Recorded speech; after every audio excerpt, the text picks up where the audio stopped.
প্রশ্ন দেওয়ার সাথে সাথে কেউ লিখবে না, বেল পড়বে তারপর কিন্তু লেখা শুরু করবে। যে লিখবে আমি কিন্তু তার খাতা কেড়ে নিয়ে 1 ঘন্টা রেখে দেবো। বাহ, তোর তো ঘাড়ে বার বেঁকেই যাবে। একটা কাজ কর, ঘুরে বস ঘুরে বস। তুই যখন ওর খাতা দেখেই লিখবি তাহলে ঘুরে বস। বসে থাক। পড়াশোনা না করলে তো এটাই হয়, জানিস তো। সারা বছর না পড়ে পরীক্ষা দিতে আসিস কেন তোরা?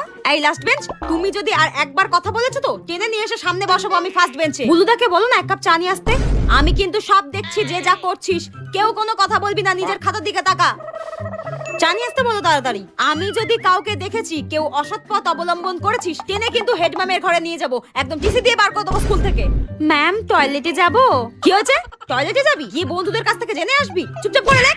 তুই যদি আর একবার কথা বলেছিস আর একবার ঘাড় ঘুরিয়েছিস, আমি কিন্তু তোর খাতা নিয়ে -10 করে দেবো। হ্যাঁ, এমসিকিউ গুলো বাদ রেখেছিস কার জন্য? হল কালেকশন করে লিখবি তার জন্য? বেল পড়ার সাথে সাথে কিন্তু আমি সবার খাতা নিয়ে নেবো, কেউ কিন্তু লিখবে না বলে দিলাম। বেল পড়ার সাথে সাথে। হ্যাঁ, ওই তো বেল পড়ে গেল। খাতা দাও, খাতা দাও। স্টপ রাইটিং, খাতা দাও সব। আর তোমরা সাবস্ক্রাইব করো।